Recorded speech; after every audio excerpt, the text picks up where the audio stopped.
சென்னை நுங்கம்பாக்கத்தில் உள்ள சாஸ்திரி பவனை முற்றுகையிடும் போராட்டத்தில் 50க்கும் மேற்பட்ட இந்திய மாணவர்கள் சங்கம் சார்பில் ஈடுபட்டனர். குறிப்பாக போலீசாரின் அறிவுறுத்தலை மீறி மாணவர்கள் யுஜிசி அறிக்கையை கொளுத்த முயல்வதால் குண்டுக்கட்டாக அவர்களை போலீசார்கள் கைது செய்கின்றனர். குறிப்பாக பல்கலைக்கழகங்களின் பாடத்திட்டத்தில் ஜோதிடத்தை சேர்க்க வேண்டும் என யுஜிசி பரிந்துரையை திரும்ப பெற வேண்டும் என்று இந்திய மாணவர் சங்கம் சார்பில் இந்த போராட்டம் நடத்தப்பட்டது. குறிப்பாக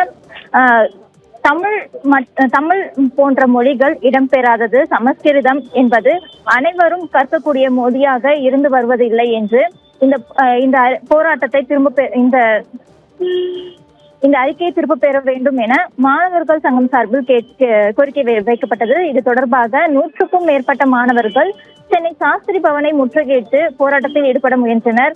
அதனால் போராட்டத்தில் ஈடுபட்ட முயன்ற மாணவர்கள் அனைவரையும் காவல்துறையினர் குண்டுக்கட்டாக கைது செய்து அழைத்து சென்றனர். குறிப்பாக யுஜிசி அறிக்கையை எரிக்க முயன்ற போது போலீசாருக்கும் மாணவருக்கும் இடையே தள்ளுமுள்ளு ஏற்பட்டது. மேலும் சாலையில் அமர்ந்தும் போராட்டத்தை நடத்திய நிலையில் வலுக்கட்டாயமாக அவர்களை போலீசார் தூக்கி செல்கின்றனர். இந்த போராட்டத்தால் அப்பகுதியில் சில நிமிடங்கள் போக்குவரத்து பாதிப்பு என்பது ஏற்பட்டது. பின்னர் காவல்துறையினர் பாதுகாப்பு பலப்படுத்தியதன் நிலையில் தற்பொழுது சிறுக சீராகி வருகிறது.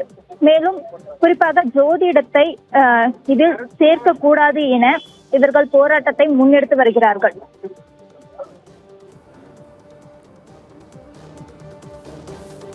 விவரங்களுக்கு நன்றி நந்தினி. இந்திய மாணவர் சங்கம் சார்பில் சென்னை சாஸ்திரி பவன் முற்றுகையிடும் போராட்டத்தில் போராட்டக்காரர்கள் கைது செய்யப்பட்டு வருகிறார்கள்.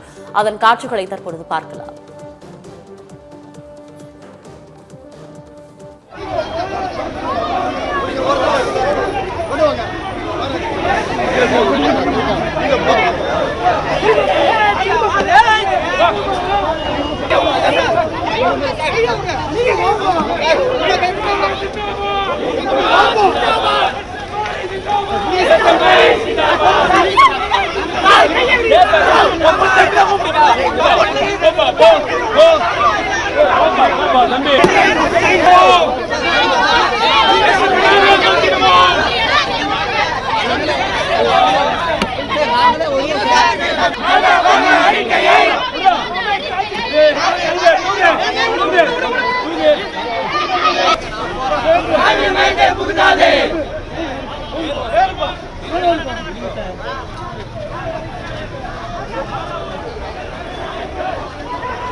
İnkılap! İnkılap!